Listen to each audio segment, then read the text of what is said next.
Hi hello my dear students. അപ്പോൾ ഇന്ന് നമ്മൾ ഡിസ്കസ് ചെയ്യുന്നത് നമ്മുടെ ഹ്യൂമൻ ഫിസിയോളജിയിൽ വരുന്ന ഇമ്പോർട്ടൻ്റ് ആയിട്ടുള്ളൊരു ചാപ്റ്ററാണ്, വിച്ച് ഇസ് നമ്മുടെ breathing and exchange of gases എന്ന് പറയുന്ന ചാപ്റ്ററാണ് നമ്മൾ. Breathing and exchange of gases എന്ന് പറയുമ്പോൾ അതിനകത്ത് വരുന്ന ആരൊക്കെയാണ് നമ്മുടെ മനസ്സിലോട്ട് ഓടി വരുന്നത്?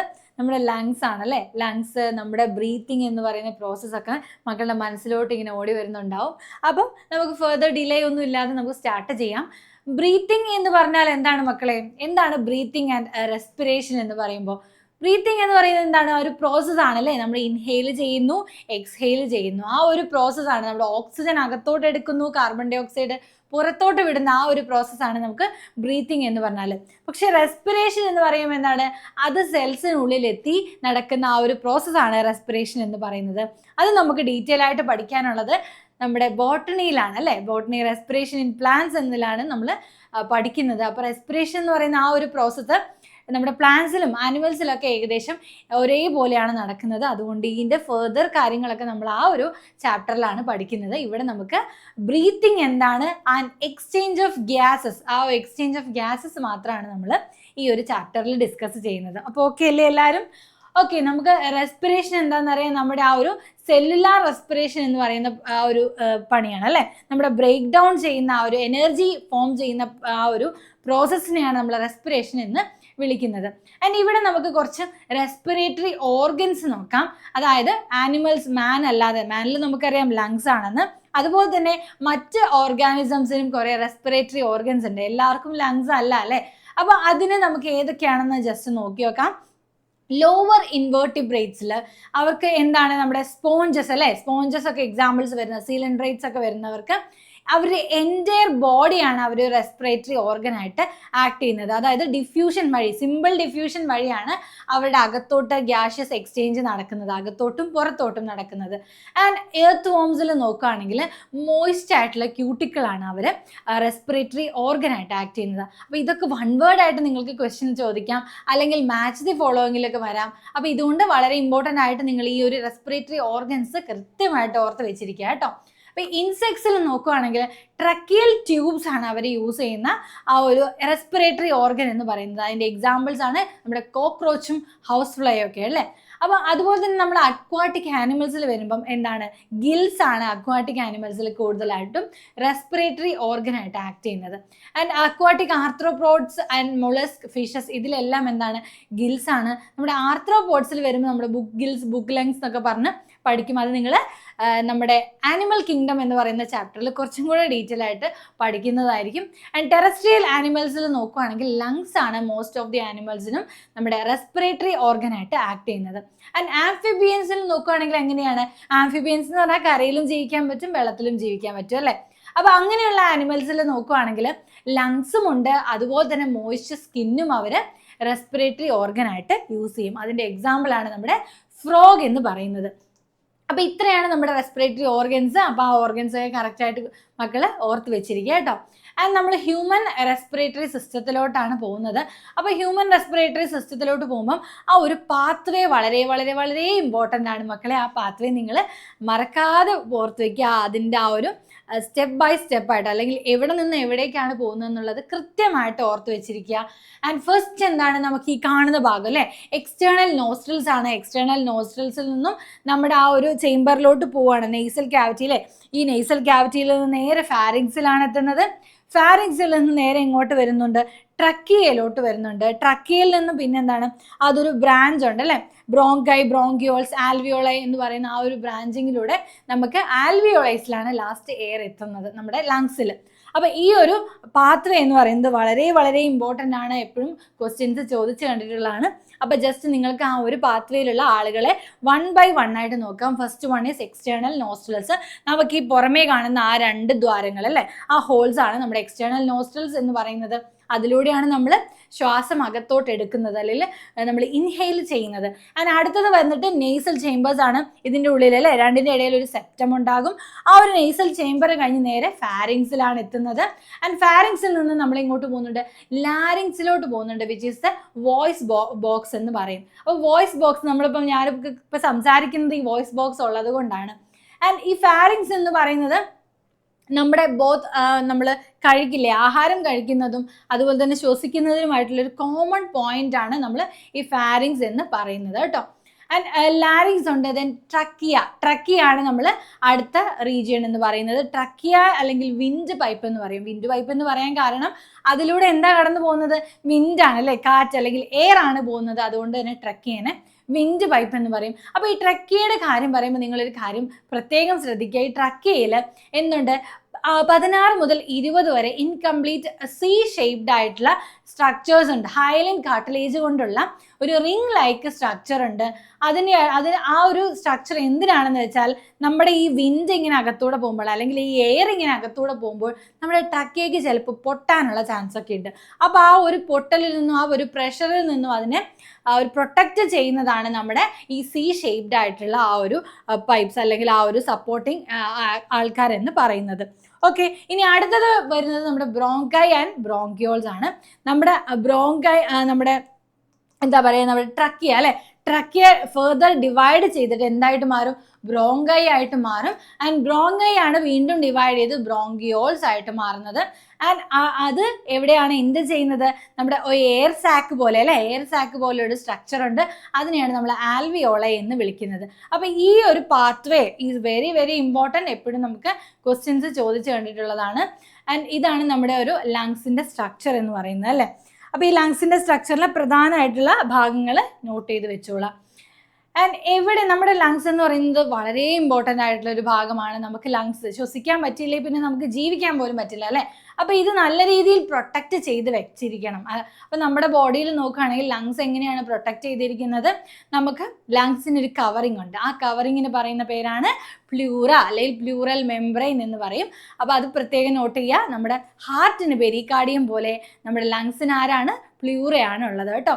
അതുപോലെ തന്നെ നമ്മുടെ ബ്രെയിനിന് വരുന്നത് മെനിഞ്ചസ് ആണ്. അപ്പോൾ ഈ ഒരു കവറിങ്ങുകളൊക്കെ നിങ്ങൾ പ്രത്യേകം നോട്ട് ചെയ്ത് വെച്ചിരിക്കുക. ആൻഡ് അടുത്തതായിട്ട് നമുക്ക് പറയാനുള്ളത് ആ ഒരു ക്യാവിറ്റി, ആ ഒരു ലങ്സ് എന്ന് പറയുന്ന രണ്ട് ലങ്സ് ആണ് ഒരാൾക്കുള്ളത് അല്ലേ. അപ്പോൾ ഈ ലങ്സ് ഇരിക്കുന്നത് എവിടെയാണ്, നമ്മുടെ ആ ഒരു തൊറാസിക് ക്യാവിറ്റിനകത്താണ് ഇരിക്കുന്നത്. അതിനെ പ്രൊട്ടക്റ്റ് ചെയ്താണ് നമുക്ക് റിബ്സ് ഉള്ളത്. റിബ് കേജ് എന്ന് നമ്മൾ പറയും അല്ലേ. ആ ഒരു അസ്ഥി, ആ ഒരു കൂടം അല്ലേ, നമ്മുടെ നെഞ്ചുകൂട് എന്നൊക്കെ പറയില്ലേ, അതാണ് അവിടെ നമുക്ക് നമ്മുടെ ലങ്സിനെ പ്രൊട്ടക്റ്റ് ചെയ്യാൻ വേണ്ടിയിട്ടുള്ള മറ്റൊരു ഭാഗം. ആൻഡ് ബാക്കിൽ പ്രൊട്ടക്റ്റ് ചെയ്യുന്നത് നമ്മുടെ വെർട്ടിബ്രൽ കോളമാണ്. ആൻഡ് ഇത്രയും കാര്യങ്ങളാണ് നമ്മുടെ ലങ്സിൽ വരുന്നത്. നമ്മുടെ ലങ്സിൻ്റെ ആ ഒരു location is very very important. എവിടെയാണ് നമ്മുടെ ലങ്സ് ലൊക്കേറ്റ് ചെയ്തിരിക്കുന്നത് എന്നല്ലേ. അപ്പോൾ ഈ ലങ്സിനെ ലൊക്കേറ്റ് ചെയ്തിരിക്കുന്നത് എവിടെയായിട്ടാണ്, situated in the air tight thoracic ചേംബറിലാണ് ലങ്സ് ഇരിക്കുന്നത്. And dorsally by vertebral column and ventrally by sternum. ഇത് രണ്ടിൻ്റെയും ഇടയിലാണ് നമ്മുടെ ലങ്സ് കാണുക. ആൻഡ് ലങ്സിൻ്റെ താഴെയായിട്ട് നമുക്ക് എന്ത് കാണാൻ പറ്റും, ഡയഫ്രം എന്ന് പറയുന്ന സ്ട്രക്ചർ കാണാനായിട്ട് പറ്റും. അപ്പോൾ ഈ ഡയഫ്രം എന്ത് ചെയ്യുന്നുണ്ട്, ഒരു മസ്കുലാർ പ്രൊട്ടക്ഷൻ ആണ് നമ്മുടെ ലങ്സിന് കൊടുക്കുന്നത് കേട്ടോ. അപ്പോൾ ഇതിനകത്ത് ആ ഒരു കണ്ടക്റ്റിംഗ് പാർട്സ് ഒക്കെ വളരെ ഇമ്പോർട്ടൻ്റ് ആണ്. നമ്മുടെ ഡിഫ്യൂഷൻ നടക്കുന്നത് ആൽവിയോളയിൽ വെച്ചിട്ടാണ് എന്നുള്ളത്. ആൻഡ് ഇവിടെ റെസ്പിറേഷനിൽ ഇൻവോൾവ് ചെയ്യുന്ന അല്ലെങ്കിൽ ബ്രീത്തിങ് എക്സ്ചേഞ്ച് ഓഫ് ഗ്യാസസിൽ ഇൻവോൾവ് ചെയ്യുന്ന സ്റ്റെപ്സ് എന്തൊക്കെയാണെന്ന് നമുക്ക് നോക്കാം. Breathing or pulmonary ventilation and by which atmospheric air is drawn in and CO2 is drawn out. അതായത് പുറത്തേക്ക് നമ്മുടെ CO2 പോകുന്നു, അകത്തോട്ട്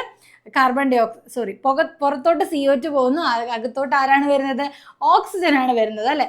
diffusion of gases O2 and CO2 across alveolar membrane. ഇങ്ങനെ നമ്മുടെ ആൽവിയോളയിലാണ് ലാസ്റ്റ് എത്തുന്നതെന്ന് പറഞ്ഞു. ഈ ആൽവിയോളയിൽ വെച്ചിട്ട് എന്ത് നടക്കണം, ഗ്യാഷ്യസ് എക്സ്ചേഞ്ച് നടക്കണം. അതായത് നമ്മുടെ ബ്ലഡിനാണ് എന്താവശ്യമുള്ളത്, നമ്മുടെ ഓക്സിജൻ ആവശ്യമുള്ളത്. അപ്പോൾ ബ്ലഡിലോട്ട് ഓക്സിജനെ കൊടുത്തിട്ട് അവിടെ നിന്ന് കാർബൺ ഡൈ ഓക്സൈഡിനെ തിരിച്ചെടുക്കുന്ന ആ ഒരു പ്രോസസ്സ് എവിടെയാണ് നടക്കുന്നത്, നമ്മുടെ ആ ഒരു ആൽവിയോളയിൽ വെച്ച് നടക്കുന്നുണ്ട്. And transport of gases by the blood. അടുത്തതായിട്ട് നമ്മുടെ ആ ഒരു ട്രാൻസ്പോർട്ട് എന്ന് പറയുന്ന പ്രോസസ്സ് നടക്കുന്നത് ബ്ലഡിൽ വെച്ചിട്ടാണ് അല്ലേ. ബ്ലഡിൽ ആരാണ് ട്രാൻസ്പോർട്ട് ചെയ്യുന്നത്, ഹീമോഗ്ലോബിൻ ആണ് ട്രാൻസ്പോർട്ട് ചെയ്യുന്നത്. ആൻഡ് ഇത് ലാസ്റ്റ് എവിടെ എത്തിക്കുന്നുണ്ട്, നമ്മുടെ ടിഷ്യൂസിനകത്തേക്ക് എത്തിക്കുന്നുണ്ട്. ആൻഡ് ടിഷ്യൂസിൽ എത്തിക്കഴിഞ്ഞിട്ടുണ്ടെങ്കിൽ അവിടെയും എന്ത് നടക്കുന്നുണ്ട്, ആ ബ്ലഡ് കാപ്പിലറീസും ടിഷ്യൂസും തമ്മിലും ആ ഗ്യാഷ്യസ് എക്സ്ചേഞ്ച് നടക്കുന്നു. അതിനുശേഷം ആ ഒരു ഓക്സിജനേറ്റഡ് ബ്ലഡ്, ഡീഓക്സിജനേറ്റഡ് ബ്ലഡ്, നമ്മുടെ പൾമണറി സർക്കുലേഷൻ്റെ കാര്യമാണ് കേട്ടോ പറഞ്ഞുകൊണ്ടിരിക്കുന്നത്. പൾമണറി സർക്കുലേഷൻ എന്ന് പറഞ്ഞാൽ എന്താണ്, ലങ്സിലോട്ട് ബ്ലഡ് കൊണ്ടുപോകുന്നു, അവിടെ ഒന്ന് പ്യൂരിഫൈ ചെയ്തിട്ട് തിരിച്ച് കൊണ്ടുവരുന്ന കാര്യം. അപ്പം ഈ ലങ്സിലോട്ട് ബ്ലഡ് കൊണ്ടുപോവുക എന്ന് പറഞ്ഞാൽ അവിടെ ആ ഗ്യാഷ്യസ് എക്സ്ചേഞ്ച് ആണ് നടത്തുന്നത്. ഓക്കെ, ഇനി മെക്കാനിസം ഓഫ് ബ്രീതിങ്ങിന്റെ സമയത്ത് നടക്കുന്ന മെക്കാനിസംസ് എന്തൊക്കെയാണെന്നാണ്. അപ്പോൾ നമുക്കറിയാം അവിടെ റിബ്സ്, സ്റ്റേർണം ഉണ്ട്, ഇന്റർ കോസ്റ്റൽ മസിൽസ് ഉണ്ട്, അതുപോലെ തന്നെ നമ്മുടെ ഡയഫ്രം ഉണ്ട്. അപ്പോൾ ഇത്രയും കാര്യങ്ങൾക്ക് ഉണ്ടാകുന്ന ചേഞ്ചസ് നമ്മൾ നോക്കാം. അല്ലാതെ ഫസ്റ്റ് നമുക്കറിയാം ഇൻസ്പിറേഷനാണ്. നമ്മൾ അകത്തോട്ട് എടുക്കുമ്പോൾ നിങ്ങൾക്ക് തന്നെ നോക്കിയാൽ മനസ്സിലാവും, ഇൻസ്പയർ ചെയ്യുക, ആ ഇൻസ്പിറേഷൻ സംഭവിക്കുമ്പോൾ എന്താണ് ഉണ്ടാവേണ്ടത്? അകത്തോട്ട് എയർ എടുക്കണമെങ്കിൽ നമ്മുടെ അകത്തൊരു നെഗറ്റീവ് പ്രഷർ വേണം അല്ലേ? അപ്പൊ നെഗറ്റീവ് പ്രഷർ, ഇവിടെ സിമ്പിൾ ഫിസിക്സ് കാര്യങ്ങൾ തന്നെയാണ് പറയുന്നത്. അപ്പൊ അകത്തൊരു നെഗറ്റീവ് പ്രഷറും പുറത്ത് ആ ഒരു പ്രഷർ പോസിറ്റീവ് ആണെങ്കിൽ ഈ ഹയർ കോൺസെൻട്രേഷനിൽ നിന്നും ലോവർ കോൺസെൻട്രേഷനിലോട്ടാണ് നമ്മുടെ എയർ പോകുന്നത്. ആ ഒരു പ്രഷറിന്റെ വേരിയേഷനിലാണ് എയർ അകത്തോട്ട് കയറുന്നത്. അപ്പം നമ്മുടെ ആ ഒരു നെഗറ്റീവ് പ്രഷർ ഉണ്ടാക്കാൻ എന്ത് ചെയ്യണം മക്കളെ? നമ്മുടെ ബോയിൽസ് ലോ അല്ലെ, ബോയിൽസ് ലോയിലുണ്ട് എന്താണ്? പ്രഷർ കൂടുമ്പോൾ വോളിയം കുറയുന്നു. അപ്പൊ പ്രഷർ ഇവിടെ കുറയ്ക്കണമെങ്കിൽ എന്ത് ചെയ്യണം? വോളിയത്തിനെ നമ്മൾ കൂട്ടണം. അപ്പോൾ എന്ത് ചെയ്യണം? നമ്മുടെ ലങ്സിലെ വോളിയം കൂട്ടണം. അപ്പോൾ വോളിയം കൂട്ടാൻ വേണ്ടിയിട്ട് എന്താണ് ചെയ്യേണ്ടത്? ആ റിബ്സും സ്റ്റേർണവും ഒക്കെ കുറച്ച് റേസ് ചെയ്യും. നമ്മൾ അകത്തോട്ട് എടുക്കുമ്പോൾ നമ്മൾ ആലോചിക്കണം, റിബ്സ് സ്റ്റേർണം ഒക്കെ കുറച്ച് മുന്നിലോട്ട് റേസ് ചെയ്യും. അതുപോലെ തന്നെ ഡയഫ്രം ഒന്ന് നമ്മുടെ കോൺട്രാക്ട് ചെയ്യും. അപ്പോൾ ഡയഫ്രത്തിൻ്റെ ഒരു പ്രത്യേകത എന്ന് പറഞ്ഞാൽ, ഡയഫ്രം ഓൾറെഡി ഇങ്ങനെ ഇരിക്കുന്ന സ്ട്രക്ചറാണ് കേട്ടോ. അപ്പോൾ ഈ ഇങ്ങനെ ഇരിക്കുന്ന സ്ട്രക്ചറിൽ നമ്മുടെ ലങ്സിലോട്ട് ഇങ്ങനെ കയറിയിരിക്കുന്ന സ്ട്രക്ചറാണ്. അപ്പോൾ നമ്മുടെ ആ ഇൻസ്പിറേഷൻ സംഭവിക്കുന്ന സമയത്ത് ഇങ്ങനെ ഇരിക്കുന്ന സാധനം നേരെ ആവണം. അപ്പോഴല്ലേ ആ ഒരു ഇത് കൂടുകയുള്ളൂ, നമ്മുടെ വോളിയം കൂടുകയുള്ളൂ. അപ്പോൾ അങ്ങനെ വോളിയം കൂടിയ കാര്യമാണ് നമ്മളിവിടെ കാണുന്നത്, വിച്ച് ഇസ് ഇൻസ്പിറേഷൻ. ആൻഡ് എക്സ്പിറേഷൻ്റെ സമയത്ത് നേരെ ഓപ്പോസിറ്റ് ആണ് സംഭവിക്കുന്നത്. എന്താണ്? എയർ പുറത്തോട്ട് പോകണം. അപ്പോൾ പുറത്താണ് നെഗറ്റീവ് പ്രഷർ വേണ്ടത്. അകത്ത് കൂടുതൽ നമുക്ക് എന്ത് ചെയ്യണം? നമ്മുടെ ആ ഒരു നമ്മുടെ വോളിയം എന്ന് പറയുന്നത് ചുരുക്കണം. അപ്പോൾ ചുരുക്കാൻ വേണ്ടിയിട്ട് എന്ത് സംഭവിക്കണം? ഡയഫ്രം നമുക്ക് റിലാക്സ് ചെയ്യണം. അതായത് ഇങ്ങനെ കോൺട്രാക്ട് ചെയ്ത ഡയഫ്രത്തിനെ റിലാക്സ് ചെയ്യുമ്പോൾ ഇങ്ങനെയാവും. ഓക്കെ, അപ്പോൾ ഇങ്ങനെ ആയി കഴിയുമ്പോൾ നമ്മുടെ ആ ഒരു ഏരിയ കുറഞ്ഞു. ആൻഡ് നമ്മുടെ വോളിയം ഓഫ് തൊറാക്സും ഡിക്രീസ് ചെയ്യണം. അതുപോലെ തന്നെ റിബ്സും സ്റ്റേർണും ഒക്കെ ഒറിജിനൽ പൊസിഷനിലേക്ക് തിരിച്ചു വരണം. അപ്പോൾ ഇങ്ങനെ വരുമ്പോൾ നമ്മുടെ അവിടുത്തെ ആ ഒരു ഇത് കുറയും, അതായത് നമ്മുടെ ആ ഒരു വോളിയം കുറയും. അപ്പോൾ പ്രഷർ കൂടൂലേ? പ്രഷർ കൂടുമ്പോൾ പുറത്തോട്ട് പോകും. ഇതാണ് നമ്മുടെ മെക്കാനിസം ഓഫ് ബ്രീത്തിങ് എന്ന് പറയുന്നത്. അപ്പോൾ മക്കൾക്ക് എല്ലാവർക്കും മനസ്സിലായെന്ന് വിചാരിക്കുന്നു. സിമ്പിൾ ആയിട്ടുള്ള നമ്മുടെ ഫിസിക്സിലെ ബോയിൽസ് ലോ യൂസ് ചെയ്തുകൊണ്ട് നിങ്ങൾ വിചാരിച്ചാൽ മതി, നമ്മുടെ എന്താണ്? Volume is inversely proportional to pressure അല്ലേ? ആൻഡ് ഇവിടെ ഫസ്റ്റ് ഈ ഇൻഹേലേഷൻ, ഇത് കുറച്ചും കൂടെ ഡീറ്റെയിൽ ആയിട്ട് പറയാണ്. ഇൻഹേലേഷനും എക്സലേഷനും. ഇൻഹേൽ ചെയ്യുമ്പോൾ എന്തൊക്കെയാണ് സംഭവിക്കുന്നത്? ഡയഫ്രം കോൺട്രാക്ട് ചെയ്യുന്നു, റിബ്സ് ആൻഡ് സ്റ്റേർണം റേസ് ചെയ്യുന്നു, and volume of thorax increased. അവിടെ തൊറാക്സ് വോളിയം ഇൻക്രീസ് ചെയ്യുന്നു, തൊറാസിക് വോളിയം ആണ് അവിടെ കൂടുന്നത്. ആൻഡ് എയർ എൻറ്ററിങ് ലങ്സ്, അങ്ങനെയാണ് എയർ അകത്തോട്ട് കയറുന്നത്. ആൻഡ് നമ്മുടെ ഇന്റർ കോസ്റ്റൽ മസിൽസ് ഉണ്ട് അവിടെ. അതിൻ്റെ കൂടെ തന്നെ നമ്മൾ പറയേണ്ട ഒരാളാണ് നമ്മുടെ ഇന്റർ കോസ്റ്റൽ മസിൽസ്. അതെന്ത് ചെയ്യുന്നുണ്ട്? Lift up the ribs and sternum. സ്റ്റേർണത്തിനെയും റിബ്സിനെയും ലിഫ്റ്റ് അപ്പ് ചെയ്യാൻ വേണ്ടിയിട്ട് ഹെൽപ്പ് ചെയ്യുന്ന ആൾക്കാരാണ് ഇന്റർ കോസ്റ്റൽ മസിൽസ് എന്ന് പറയുന്നത്. അപ്പോൾ അവിടെ ഇന്റർ കോസ്റ്റൽ മസിൽസിനും എന്ത് സംഭവിക്കുന്നുണ്ട്? ആ ഒരു ലിഫ്റ്റിംഗ് അപ്പ് പ്രോസസ്സ് നടക്കുന്നുണ്ട്. ആൻഡ് ഇവിടെ air always moves from place of higher pressure to the place of lower pressure. ഇപ്പോൾ നമ്മൾ പറഞ്ഞതാണ്, ഹയർ പ്രഷർ റീജിയനിൽ നിന്നും ലോവർ പ്രഷർ റീജിയനിലോട്ടാണ് പോകുന്നത്. ആൻഡ് എക്സ്പിറേഷൻ നടക്കുമ്പോൾ സംഭവിക്കുന്ന എന്തൊക്കെയാണ്? റിബ്സും സ്റ്റേർണും റിട്ടേൺ ചെയ്യുന്നു അല്ലേ, ഒറിജിനൽ പൊസിഷനിലോട്ട് റിട്ടേൺ ചെയ്യുന്നു. ആൻഡ് ഡയഫ്രം റിലാക്സ് ചെയ്യുന്നു. അതുപോലെ തന്നെ വോളിയം ഓഫ് തൊറാക്സ് ഡിക്രീസ് ചെയ്യുന്നു. അതായത് ഇന്റർ കോസ്റ്റൽ മസിൽസ് അവരെ റിലാക്സ് ചെയ്യുന്നു. അതുപോലെ തന്നെ air expel from the lungs. അപ്പോൾ ഇത്രയും കാര്യങ്ങളാണ് പറയുന്നത്. ഇവിടെ ഡീറ്റെയിൽ ആയിട്ട് എഴുതി വെച്ചിരിക്കുന്ന കാര്യങ്ങൾ തന്നെ ഇപ്പം മിസ് പറഞ്ഞു തന്നത്. ആ ഒരു പ്രഷർ വേരിയേഷനിലൂടെയാണ് ആ ബ്രീത്തിങ് എന്ന് പറയുന്ന പ്രോസസ്സ് നടക്കുന്നത്. ആൻഡ് ഇവിടെ നമുക്ക് സ്പൈറോമീറ്റർ അല്ലേ, സ്പൈറോമീറ്റർ എന്തിനാണ് ഉപയോഗിക്കുന്നത്? അത് കേൾക്കുമ്പോൾ തന്നെ മനസ്സിലാവും ഇറ്റ്സ് ആൻ ഇൻസ്ട്രുമെന്റ് എന്നുള്ളത്. അപ്പോൾ ഈ ഇൻസ്ട്രുമെന്റ് എന്തിനാണ് യൂസ് ചെയ്യുന്നത്? Measure the volume of air involve in breathing movements. ഈ ബ്രീത്തിങ് മൂവ്മെന്റ്സിൽ, അതായത് നമ്മുടെ ഇൻസ്പിറേഷൻ എക്സ്പിറേഷൻ ഒക്കെ നടക്കുമ്പോൾ ഉള്ള ആ മൂവ്മെന്റ്സിൽ നമ്മുടെ ഉപയോഗിക്കുന്ന ആ ഒരു ഇത് അറിയാൻ വേണ്ടിയിട്ട്, അത് എത്രത്തോളം വോളിയം ഓഫ് എയർ ഉണ്ട് എന്ന് അറിയാൻ വേണ്ടിയിട്ടാണ് നമ്മുടെ സ്പൈറോമീറ്റർ യൂസ് ചെയ്യുന്നത്. And it helps in clinical assessment. നമുക്കറിയാം എന്തെങ്കിലും നമ്മുടെ ലങ്സിന് പ്രോബ്ലം ഉണ്ടോ എന്നുള്ളത് അസസ് ചെയ്യാനാണ് നമ്മൾ ഈ ഒരു സ്പൈറോമീറ്റർ ഉപയോഗിക്കുന്നത്. നമ്മുടെ പൾമണറി ആർട്ടറി ഡിസീസോ അല്ലെ പൾമണറി ഡിസീസസിന് വേണ്ടിയിട്ട് അത് അസസ് ചെയ്യാൻ വേണ്ടിയിട്ടാണ് സ്പൈറോമീറ്റർ യൂസ് ചെയ്യുന്നത്. ആൻഡ് റെസ്പിറേറ്ററി റേറ്റ് ആണ് അടുത്തായിട്ട് നമുക്കറിയാം എത്രത്തോളം നമ്മൾ റെസ്പയർ ചെയ്തു പെർ യൂണിറ്റ് ടൈം, അതാണ് നമ്മുടെ റെസ്പിറേറ്ററി റേറ്റ് എന്ന് പറയുന്നത്. A normal respiration rate is 12 to 16 times per minute in a normal human adults. നമ്മുടെ നോർമൽ ആയിട്ടുള്ള ഹ്യൂമൻ അഡൽട്സിൽ നോക്കുകയാണെങ്കിൽ 12 to 16 ടൈംസ് ആണ് നമ്മൾ ഒരു മിനിറ്റിൽ റെസ്പയർ ചെയ്യുന്നത്. അതായത് ഒരു മിനിറ്റിൽ നമ്മൾ ശ്വാസം എടുത്ത് വിടുന്നത് 12 to 16 ടൈംസ് ആണ് എന്നാണ് പറയുന്നത്. ഓക്കെ, ഇനി വളരെ ഇമ്പോർട്ടൻ്റ് ആയിട്ടുള്ള മക്കൾക്ക് എപ്പോഴും 100% ക്വസ്റ്റ്യൻ ചാൻസ് ഉള്ള സംഭവങ്ങളാണ് വരുന്നത്. എന്താണ്? ഈ ഒരു റെസ്പിറേറ്ററി വോളിയൂംസ് ആൻഡ് കപ്പാസിറ്റീസ്. അപ്പോൾ ശ്രദ്ധിച്ചിരുന്നാൽ മാത്രമാണ് ഇത് മനസ്സിലാവുക. അപ്പോൾ നമ്മുടെ ഫസ്റ്റ് വൺ എന്ന് പറയുന്നത് എന്താണ്? ടൈഡൽ വോളിയം ആണ്. അപ്പോൾ ഇത് കുറേ സംഭവങ്ങളുണ്ട്. അപ്പോൾ നിങ്ങൾക്ക് കേൾക്കുമ്പോൾ എല്ലാം ഒരുപോലെ തോന്നും, എന്നാലും ഇതിന് ഡിഫറൻസ് ഉണ്ട് കേട്ടോ. അപ്പോൾ അത് നമുക്ക് ഒന്ന് ഡീറ്റെയിൽ ആയിട്ട് നോക്കാം. നമ്മുടെ ടൈഡൽ വോളിയം അല്ലെങ്കിൽ TV എന്ന് പറയുന്നത് എന്താണ്? Volume of air inspired or expired during A normal respiration.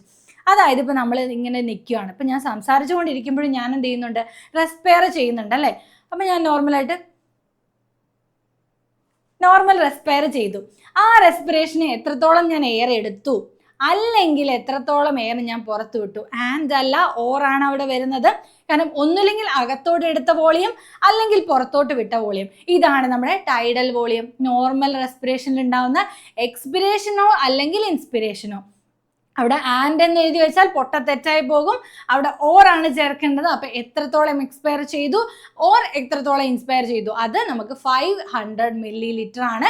നമ്മളൊരു നോർമൽ ആയിട്ടുള്ള റെസ്പിറേഷൻ്റെ സമയത്ത് നമ്മൾ ഇൻഹേൽ ചെയ്യുന്നതും എക്സേൽ ചെയ്യുന്നതും ഈക്വൽ ആയിട്ടുള്ള എമൗണ്ട് ആണ്. ആൻഡ് നമ്മുടെ healthy man can inspire or expire approximately 6000 to 8000 ml per minute. ഒരു മിനിറ്റിൽ നമുക്ക് അപ്പോൾ എത്ര ചെയ്യാൻ പറ്റും? ഒരു 6000 മുതൽ 8000 ml എയറിന് നമുക്ക് ഇൻസ്പയർ ചെയ്യാൻ പറ്റും അല്ലെങ്കിൽ എക്സ്പയർ ചെയ്യാൻ പറ്റും. കാരണം എന്താണ്? നമ്മൾ ഒരു മിനിറ്റിൽ നേരത്തെ കണ്ടു അല്ലേ, 12 മുതൽ 16 ടൈംസ് നമ്മൾ ഇൻസ്പയർ എക്സ്പയറും ചെയ്യുന്നുണ്ട്. ആൻഡ് രണ്ടാമത്തെ കാര്യമാണ് നമ്മുടെ IRV എന്ന് പറയുന്നത്, ഇൻസ്പിറേറ്ററി റിസർവ് വോളിയം എന്ന് പറയുന്നത്. ഓക്കെ, ഇൻസ്പിറേറ്ററി റിസർവ് വോളിയം പറയുമ്പം ഇവിടെ additional volume of air a person can inspire by a forcible inspiration. ഇതിനെയാണ് നമ്മൾ എന്ത് പറയുന്നത്? ഇൻസ്പിറേഷണറി റിസർവ് വോളിയം എന്ന് പറയുന്നത്. അപ്പോൾ നിങ്ങൾക്ക് സിമ്പിളായിട്ട് പറഞ്ഞു തന്നാൽ, ഞാനിപ്പോൾ ഒരു ഡീപ്പ് ബ്രെത്ത് എടുത്തു എന്ന് വിചാരിക്കുക, അല്ലെങ്കിൽ ഡീപ്പായിട്ട് ഞാനൊരു ഒന്ന് ഇൻസ്പയർ ചെയ്തു. അപ്പം നമുക്കറിയാം നോർമലി നമ്മൾ 500 ആണ് നമ്മൾ എടുക്കുന്നത് അല്ലേ? നമ്മൾ നോർമൽ റെസ്പിറേഷനിൽ 500 ആണ് എടുക്കുന്നതും പുറത്തു വിടുന്നതും. പക്ഷെ ഇവിടെ നോക്കുകയാണെങ്കിൽ നമ്മൾ ഈ 500 അല്ലാതെ അതിൽ കൂടുതൽ എത്രത്തോളം എടുത്തു എന്നതാണ് ഇൻസ്പിറേറ്ററി റിസർവ് വോളിയം പറയുന്നത്. ഓക്കെ, അപ്പോൾ ഈ 500 ഉൾപ്പെടുത്തിയിട്ടല്ല, 500 അല്ലാതെ എത്രത്തോളം നമുക്ക് എടുക്കാൻ പറ്റി എന്നുള്ളതാണ് നമ്മുടെ ഇൻസ്പിറേറ്ററി റിസർവ് വോളിയം. അപ്പോൾ എക്സ്പിറേറ്ററി റിസർവ് വോളിയം എന്ന് പറഞ്ഞാൽ എന്താണ്? എത്രത്തോളം എയർ നമുക്ക് എക്സ്പയർ ചെയ്യാൻ പറ്റി, നമ്മുടെ ടൈഡൽ വോളിയം അല്ലാതെ എത്രത്തോളം എയർ ആ ഒരു ഫോഴ്സിബിൾ ആയിട്ട് നമ്മൾ എടുത്താൽ, എത്രത്തോളം ഫോഴ്സിബിൾ ആയിട്ട് നമ്മൾ എക്സ്പയർ ചെയ്താൽ എത്രത്തോളം വോളിയം നമുക്ക് പുറത്തോട്ട് കളയാൻ പറ്റിയെന്ന്. അപ്പോൾ ഇവിടെ നോക്കുകയാണെങ്കിൽ 1000 ml to 1000 ml ആണ് നിങ്ങൾക്ക് കാണാൻ പറ്റുന്നത്. ആൻഡ് നമ്മുടെ ഇൻസ്പിറേറ്ററി റിസർവ് വോളിയം എന്ന് പറയുന്നത് 2000 ml to 3000 ml ആണ്. അപ്പോൾ ഇവിടെ നോക്കുമ്പോൾ ഒരു ഹ്യൂജ് ഡിഫറൻസ് ഉണ്ട് അല്ലേ? അപ്പോൾ ആ ഡിഫറൻസിന് കാരണം എന്ന് പറഞ്ഞാൽ നമ്മൾ എത്ര ഫോഴ്സായിട്ട് പുറത്തോട്ട് കളഞ്ഞാലും കുറച്ച് എമൗണ്ട് ഓഫ് എയർ നമ്മുടെ ആ ലങ്സിൽ തന്നെ നിൽക്കും. മനസ്സിലായോ? നമ്മൾ ഇൻസ്പിറേറ്ററി റിസർവ് വോളിയത്തിനേക്കാളും എക്സ്പിറേറ്ററി റിസർവ് വോളിയം കുറയാനായിട്ട് കാരണം അതുകൊണ്ടാണ്. എത്രത്തോളം ഫോഴ്സിൽ വിട്ടാലും കുറച്ച് വോളിയം അവിടെ തന്നെ തങ്ങി നിൽക്കും എന്നുള്ളതാണ്. അപ്പോൾ അതാണ് നമ്മുടെ റെസിജ്വൽ വോളിയം എന്ന് പറയുന്നത്. Volume of air remaining in the lungs even after forcible expiration. അപ്പോൾ ഈ റെസിജ്വൽ വോളിയം അല്ലെങ്കിൽ RV നമ്മുടെ ലങ്സിൽ ഉള്ളത് കൊണ്ടാണ് നമ്മുടെ ലങ്സ് മര്യാദയ്ക്ക് ആ ഷേപ്പ് എല്ലാം മെയിൻറ്റെയിൻ ചെയ്യുന്നത്. ആൻഡ് നമ്മുടെ കാറ്റ് പോവുക എന്ന് പറഞ്ഞാൽ എന്താണ്? ഈ റെസിജ്വൽ വോളിയം പോയാൽ നമ്മുടെ കാറ്റ് പോയി എന്നതാണ് അതിൻ്റെ അർത്ഥം കേട്ടോ. അതായത് നമ്മൾ മരിച്ചു പോകും എന്നാണ് ഉദ്ദേശിച്ചത്. അപ്പോൾ ആ ഒരു വോളിയം എന്ന് പറഞ്ഞാൽ എത്രയാണ്? 1100 ml to 1200 ml വരെയാണ് അതിൻ്റെ ആ ഒരു വോളിയം എന്ന് പറയുന്നത്, റെസിജ്വൽ വോളിയം എന്ന് പറയുന്നത്. അപ്പോൾ ഇത് വളരെ ഇമ്പോർട്ടൻ്റ് അല്ലേ? Residual volume, expiratory reserve volume and inspiratory reserve volume എന്ന് പറയുന്നത്. And by adding up a few respiratory volumes describing above, one can derive the various pulmonary capacities. ഇനി നമ്മൾ പോകുന്നത് കപ്പാസിറ്റികളിലേക്കാണ്. അപ്പോൾ ഇതിനകത്ത് നമുക്ക് ഇൻസ്പിറേറ്ററി കപ്പാസിറ്റി എന്ന് പറഞ്ഞാൽ ഇത്രയേ ഉള്ളൂ, നമ്മുടെ IRV പ്ലസ് TV, അതായത് ടൈഡൽ വോളിയം, നമ്മൾ നോർമലായിട്ട് എടുക്കാൻ പറ്റുന്ന വോളിയം പ്ലസ് എത്രത്തോളം നമുക്ക് അഡീഷണൽ ആയിട്ട് ഫോഴ്സിബിൾ ഇൻസ്പിറേഷനിലൂടെ എടുക്കാൻ പറ്റി, അതാണ് IRV. ഇത് രണ്ടും കൂടെ കൂട്ടിയാൽ നമുക്ക് എന്ത് കിട്ടും? ഇൻസ്പിറേറ്ററി കപ്പാസിറ്റി കിട്ടും. അതായത് TV plus IRV is equal to IC അല്ലെങ്കിൽ ഇൻസ്പിറേഷണൽ കപ്പാസിറ്റി. അപ്പോൾ എക്സ്പിറേഷണൽ കപ്പാസിറ്റി എന്തായിരിക്കും മക്കളെ? EC എന്താണ്? EC അല്ലേ? EC എന്ന് പറയുന്നത് ഈസി ആയിട്ട് നമുക്ക് കണ്ടുപിടിക്കാം. എന്താണ്? TV പ്ലസ് ERV അല്ലെങ്കിൽ എക്സ്പിറേഷണലി റിസർവ് വോളിയം അല്ലെങ്കിൽ റിസർവ് കപ്പാസിറ്റിനെയാണ് നമ്മൾ എന്ത് പറയുന്നത്? എക്സ്പിറേറ്ററി കപ്പാസിറ്റി എന്ന് പറയുന്നത്. അപ്പോൾ TV പ്ലസ് ERV എക്സ്പിറേഷണലി reserve volume plus tidal volume കൂടെ ചേർത്താൽ നമുക്ക് എക്സ്പിറേഷണൽ കപ്പാസിറ്റി കിട്ടും. ഇനി നമുക്ക് വരുന്നത് നമ്മുടെ ടോട്ടൽ ആയിട്ടുള്ള ലങ് കപ്പാസിറ്റി ആണ്. ടോട്ടൽ ലങ് കപ്പാസിറ്റി എന്ന് പറഞ്ഞാൽ ഇതെല്ലാം കൂടെ ആഡ് ചെയ്യുന്നതാണ്. അതിന് മുമ്പായിട്ട് നമുക്ക് വേറൊരു കപ്പാസിറ്റി കൂടെ ഉണ്ട്. എന്താണ്? നമ്മുടെ വൈറ്റൽ കപ്പാസിറ്റി എന്ന് പറയും. വൈറ്റൽ കപ്പാസിറ്റി എന്ന് പറഞ്ഞാൽ the maximum volume of air a person can breath after A forcible expiration. നമ്മൾ ഫോഴ്സ് ആയിട്ട് ഒരു എക്സ്പിറേഷൻ ചെയ്ത് കഴിഞ്ഞിട്ട് നമുക്ക് എപ്പോഴും അറിയാം, നമ്മൾ ഫോഴ്സ് ആയിട്ട് ഇൻസ്പയർ ചെയ്താൽ നമ്മുടെ എക്സ്പിറേഷനും കുറച്ചും കൂടെ ഫോഴ്സ്ഫുൾ ആയിരിക്കും. ഫോഴ്സ്ഫുൾ എക്സ്പിറേഷൻ ചെയ്താൽ നമ്മൾ എടുക്കുന്ന എയറും അതിനനുസരിച്ച് കൂടുതലായിരിക്കും അല്ലേ? അപ്പോൾ അതാണ് നമ്മുടെ വൈറ്റൽ കപ്പാസിറ്റി എന്ന് പറയുന്നത്. And this include ERV, TV and IRV. ഇതെല്ലാം കൂടെ ചേർന്നിട്ടാണ് നമ്മുടെ വൈറ്റൽ കപ്പാസിറ്റി. ERV, TV, IRVയും കൂടെ ചേർന്നാലാണ് വൈറ്റൽ കപ്പാസിറ്റി ആവുക. ആൻഡ് ടോട്ടൽ ലങ് കപ്പാസിറ്റി എന്ന് പറയുമ്പോൾ എന്താണ്? നമുക്ക് ഇതെല്ലാം കൂടെ വരുന്നതാണ്. എന്തൊക്കെ വരും? RV, ERV, TV, IRV ഇതെല്ലാം കൂടെ ചേർന്നിട്ടാണ്. അല്ലെങ്കിൽ നമുക്ക് ഇങ്ങനെ പറയാം, vital capacity plus residual volume ആണ് നമ്മുടെ ടോട്ടൽ ലങ് കപ്പാസിറ്റി എന്ന് പറയുന്നത്. അപ്പോൾ അതുകൂടാതെ നമുക്ക് ഇവിടെ FRC എന്ന് പറയുന്ന ഫങ്ഷണൽ റെസിജ്വൽ കപ്പാസിറ്റി എന്ന് പറയുന്ന വേറൊരാളും കൂടി ഉണ്ട്. എന്താണത്? Volume of air that will remain in the lungs after A normal expiration. നമ്മൾ നേരത്തെ റെസിജ്വൽ വോളിയം എന്ന് പറയുന്നത് എന്താണ്? ഫോഴ്സ് ആയിട്ട് നമ്മൾ എടുത്ത് വിട്ട് കഴിഞ്ഞാലും ഒരു നമ്മുടെ ലങ്സിൽ അവശേഷിക്കുന്ന എയർ ആണ്. പക്ഷെ ഇത് നോർമലായിട്ട് നമ്മൾ എക്സ്പയർ ചെയ്താലും നമ്മുടെ എത്ര ലങ്സിൽ അവശേഷിക്കുമോ അതിനെയാണ് നമ്മൾ ഫങ്ഷണൽ റെസിജ്വൽ കപ്പാസിറ്റി എന്ന് പറയുന്നത്. അത് ERVയും RVയും കൂടെ കൂടിയതാണ്. അതായത് എക്സ്പിറേഷണൽ റിസർവ് വോളിയവും നമ്മുടെ എന്താണ് റെസിജ്വൽ വോളിയം കൂടെ ചേർന്നിട്ടാണ് ഫങ്ഷണൽ റെസിജ്വൽ കപ്പാസിറ്റി ഉണ്ടാകുന്നത്. അപ്പോൾ ഇത്രയും കപ്പാസിറ്റികൾ വളരെ വളരെ വളരെ ഇമ്പോർട്ടൻ്റ് ആണ്. നിങ്ങൾക്ക് എപ്പോഴും ക്വസ്റ്റ്യൻസ് ചോദിച്ച് കണ്ടിട്ടുള്ളതാണ് കേട്ടോ. അപ്പോൾ അതുകൊണ്ട് അതും നന്നായിട്ട് പഠിക്കുക, റിപ്പീറ്റഡ് ആയിട്ട് മനസ്സിലായില്ലെങ്കിൽ കണ്ട് പഠിക്കുക. ഓക്കെ, ഇനി അടുത്തതായിട്ട് നമ്മൾ പോകുന്നത് വളരെ ഇമ്പോർട്ടൻ്റ് ആയിട്ടുള്ള അടുത്തൊരു ടോപ്പിക്കിലോട്ടാണ്, which is exchange of gases. ഈ ഒരു ചാപ്റ്ററിൻ്റെ തന്നെ ഒരു പ്രധാനമായിട്ടുള്ള സംഭവമാണ് നമ്മുടെ എക്സ്ചേഞ്ച് ഓഫ് ഗ്യാസസ് എന്ന് പറയുന്നത്. അപ്പോൾ ഇവിടെ എന്താണ്? ആൽവിയോളയാണ് അതിന് പ്രധാനമായിട്ടുള്ള പ്രൈമറി സൈറ്റ് എന്ന് പറയുന്നത്. അതായത് ഫസ്റ്റ് എക്സ്ചേഞ്ച് നടക്കുന്നത് ആൽവിയോളയും അവിടുത്തെ ബ്ലഡ് കാപ്പിലറീസും തമ്മിലാണ്. ബ്ലഡും ടിഷ്യൂസും തമ്മിലാണ് സെക്കൻഡറി ആയിട്ട് നടക്കുന്നത് അല്ലേ? രണ്ടാമത്തത് നടക്കുന്നത് എവിടെയാണ്? ബ്ലഡ് അത് ട്രാൻസ്പോർട്ട് ചെയ്തിട്ട് വിവിധ ഓർഗൻസിലോട്ട് കൊണ്ടുപോകും. അവിടുത്തെ ടിഷ്യൂസ് ആണ് അത് നമ്മുടെ ആ ഒരു ഓക്സിജനെ എടുക്കുന്നത്. ആ ഒരു ട്രാൻസ്പോർട്ട് രണ്ടാമതായിട്ട് നടക്കുന്നു. ആൻഡ് ഇത് സിമ്പിൾ ഡിഫ്യൂഷൻ വഴിയാണ് കേട്ടോ ഈ ഒരു ട്രാൻസ്പോർട്ട് നടക്കുന്നത്, അല്ലെങ്കിൽ എക്സ്ചേഞ്ച് ഓഫ് ഗ്യാസസ് നടക്കുന്നത് സിമ്പിൾ ഡിഫ്യൂഷൻ വഴിയാണ്. അപ്പോൾ സിമ്പിൾ ഡിഫ്യൂഷൻ എന്ന് പറയുമ്പോൾ തന്നെ അതിനെ അഫക്റ്റ് ചെയ്യുന്ന ഫാക്ടേഴ്സ് എന്തൊക്കെയാണെന്ന് നമുക്ക് നോക്കാം. എന്താണ്? ആ ഗ്യാസിൻ്റെ സോലുബിലിറ്റി. ഏതൊക്കെ ഗ്യാസുകളാണ്? ഓക്സിജനും ഉണ്ട്, കാർബൺ ഡൈ ഓക്സൈഡും ഉണ്ട്. അതിൻ്റെ solubility is very very important. Thickness of the membrane involve in diffusion. അപ്പോൾ ഇവിടെ ഡിഫ്യൂഷൻ യൂസ് ചെയ്യുന്ന ഡിഫ്യൂഷൻ എന്ന് പറയുമ്പോൾ ആ ഒരു സെമി പെർമിയബിൾ മെംബ്രെയിനിലൂടെയാണ് നടക്കുന്നത്. ആ ഒരു മെംബ്രെയിൻ്റെ ആ തിക്നെസ് വളരെ ഇമ്പോർട്ടൻ്റ് ആണ്. കാരണം ആ ഒരു തിക്നെസ്സിലൂടെ നമുക്ക് ആവശ്യമുള്ള മോളിക്യൂൾസ് മാത്രമല്ലേ കയറി പോകുന്നത്. And partial pressure. ഈ പാർഷ്യൽ പ്രഷർ എന്ന് പറയുന്നത് വളരെ വളരെ ഇമ്പോർട്ടൻ്റ് ആണ് മക്കളെ. ആ ഒരു സിംഗിൾ അല്ലെങ്കിൽ സിംഗിൾ ആയിട്ടുള്ള ആ ഒരു ഗ്യാസിൻ്റെ പ്രഷറിനെയാണ് നമ്മൾ പാർഷ്യൽ പ്രഷർ എന്ന് പറയുന്നത്. Partial pressure of gas is the amount of pressure contributed by an individual gas. ഈ ഒരു ഇൻഡിവിജ്വൽ ഗ്യാസിന് ഉണ്ടാക്കാൻ പറ്റുന്ന ആ ഒരു പ്രഷറിനെയാണ് നമ്മൾ പാർഷ്യൽ പ്രഷർ എന്ന് പറയുന്നത്. ഇതിന് നമുക്ക് പാർഷ്യൽ പ്രഷർ ഓഫ് ഓക്സിജനും വരുന്നുണ്ട് കേട്ടോ. PO2 ഇങ്ങനെയാണ് അത് അറിയുന്നത്. Small letter P and capital letter O2 എന്ന് പറയുന്നത്. PO2 ഉണ്ട്, അതായത് partial pressure of oxygen. PCO2 എന്ന് പറഞ്ഞിട്ടുണ്ടെങ്കിൽ partial pressure of carbon dye ഓക്സൈഡ് ആണ്. അപ്പോൾ ഇത് രണ്ടും വളരെ ഇമ്പോർട്ടൻ്റ് ആണ് നമ്മുടെ പാർഷ്യൽ പ്രഷർ. ഇനി നമ്മൾ വരുന്നത് ഗ്യാഷ്യസ് എക്സ്ചേഞ്ച്. നമ്മുടെ ആൽവിയോളയിൽ എങ്ങനെയാണ് ഗ്യാഷ്യസ് എക്സ്ചേഞ്ച് നടക്കുന്നത്? അപ്പോൾ അതിനു മുമ്പായിട്ട് ഇവിടെ 3 ലെയറുകൾ വരുന്നുണ്ട്, പ്രധാനമായിട്ടുള്ള 3 ലെയറുകൾ വരുന്നുണ്ട്. അപ്പോൾ ഏതൊക്കെ ആ ലെയറുകൾ നോക്കിയോ നമുക്കറിയാം. ആൽവിയോളാർ കാവിറ്റി ഉണ്ട് അല്ലേ, ആൽവിയോളസ് ആണ് ഈ കാണുന്നത്. അതായത് നമ്മുടെ ലങ്സിൽ കാണുന്ന എയർ സാക്കാണ് ആൽവിയോളൈ. ആൽവിയോളയ്ക്ക് എന്തായാലും എന്തുണ്ടാവും? ഒരു എപ്പിത്തീലിയൽ ടിഷ്യൂ ഉണ്ടാവും അല്ലേ, ഒരു എപ്പിത്തീലിയം ലൈനിങ് ഉണ്ടാവും. അതാണിത് സ്ക്വാമസ് എപ്പിത്തീലിയം ഓഫ് ആൽവിയോളാർ വാൾ എന്ന് പറയുന്നത്. ഇതാണ് ഒന്നാമത്തെ ലെയർ. അതായത് ആ ഒരു നമ്മുടെ ലെയറിന്റെ തിക്നെസിന്റെ കാര്യം നമ്മളിപ്പോൾ പറഞ്ഞപ്പോൾ 3 ലെയേഴ്സ് ഉണ്ടെന്ന് പറഞ്ഞു. ഈ ഒന്നാമത്തെ ലെയർ ആണ് സ്ക്വാമസ് എപ്പിത്തീലിയം ഓഫ് ആൽവിയോളാർ വാൾ എന്ന് പറയുന്നത്. അതൊരു 1 സെൽഡ് മെംബ്രെയിൻ ആണ്, ഒറ്റ സെല്ലും കൊണ്ടല്ലേ ഉണ്ടാക്കിയിരിക്കുന്നത്. നോക്കിക്കേ, അതെല്ലാം ഒറ്റ സെല്ല് മെംബ്രെയിൻ ആണ്. ആൻഡ് അടുത്തതായിട്ട് നമുക്ക് ഒരു ബേസ്മെന്റ് സബ്സ്റ്റൻസ് ഉണ്ട്.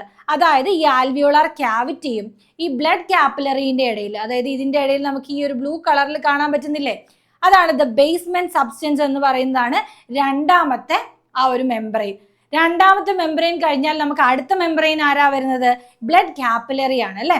അപ്പൊ ബ്ലഡ് കാപ്പിലറീസിലെ എൻഡോത്തീലിയം ഓഫ് ബ്ലഡ് കാപ്പിലറി ആണ് അടുത്ത മെംബ്രെയിൻ എന്ന് പറയുന്നത്. അപ്പൊ ഈ 3 മെംബ്രെയിനിലൂടെയാണ് മക്കളെ ഈ ഗ്യാസ് ഇങ്ങനെ ഗ്യാഷ്യസ് എക്സ്ചേഞ്ച് നടക്കേണ്ടത്. ഇതിലൂടെ ഇങ്ങനെ അങ്ങോട്ടേക്ക് വരുന്നു, തിരിച്ചിങ്ങോട്ടേക്ക് വരുന്നു, അങ്ങനെ രീതിയിലാണ് നമ്മുടെ ഗ്യാഷ്യസ് എക്സ്ചേഞ്ച് നടക്കുന്നത് കേട്ടോ.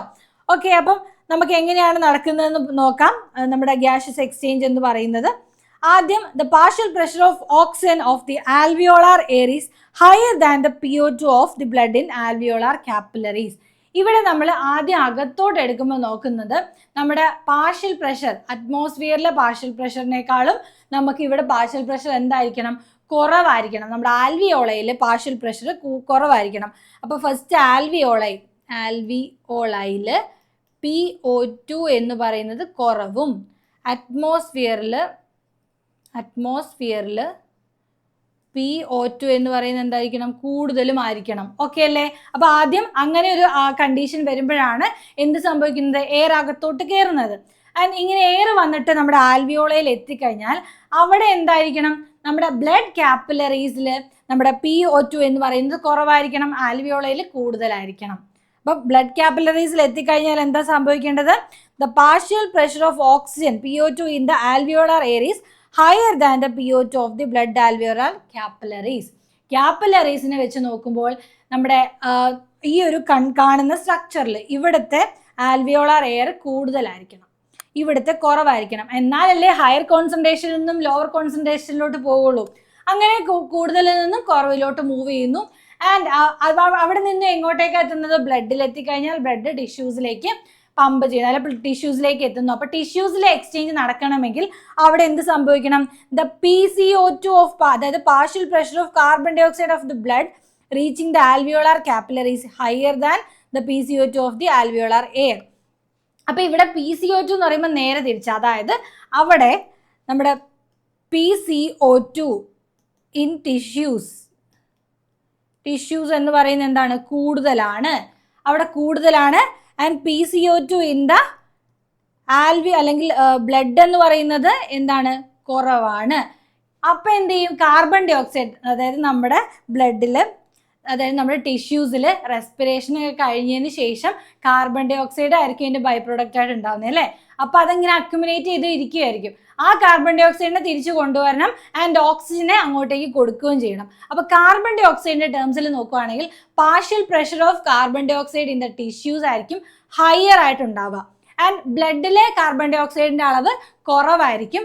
ആൻഡ് അതുകൊണ്ട് തന്നെ അവിടെ നിന്ന് കാർബൺ ഡൈ ഓക്സൈഡ് ഇങ്ങോട്ടേക്ക് എടുക്കുന്നു ആൻഡ് ഇവിടെ നിന്ന് ഓക്സിജൻ അങ്ങോട്ടേക്ക് കൊടുക്കുന്നു. അപ്പോൾ ഓക്സിജന്റെ ഒരു കോൺസെൻട്രേഷൻ അല്ലെങ്കിൽ പാർഷ്യൽ പ്രഷർ എങ്ങനെയായിരിക്കും? ഓക്സിജന്റെ പാർഷ്യൽ പ്രഷർ ടിഷ്യൂസിനകത്ത് കുറവും ആൻഡ് ബ്ലഡിനകത്ത് കൂടുതലും ആയിരിക്കും. ഇത് നേരെ തിരിച്ചായിരിക്കും വരുന്നത്. ആൻഡ് അങ്ങനെ അവിടെ ഗ്യാഷ്യസ് എക്സ്ചേഞ്ച് നടക്കുന്നു. ആൻഡ് ഇങ്ങനെ 2 രീതിയിലാണ് ഗ്യാഷ്യസ് എക്സ്ചേഞ്ച് നടക്കുന്നത്.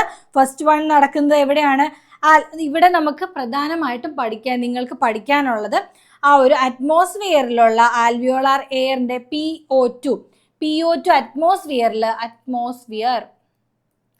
അറ്റ്മോസ്ഫിയറിൽ നിങ്ങൾ നോക്കുകയാണെങ്കിൽ പാർഷ്യൽ പ്രഷർ ഓഫ് ഓക്സിജൻ എന്ന് പറയുന്നത് എത്രയാണ് മക്കളെ?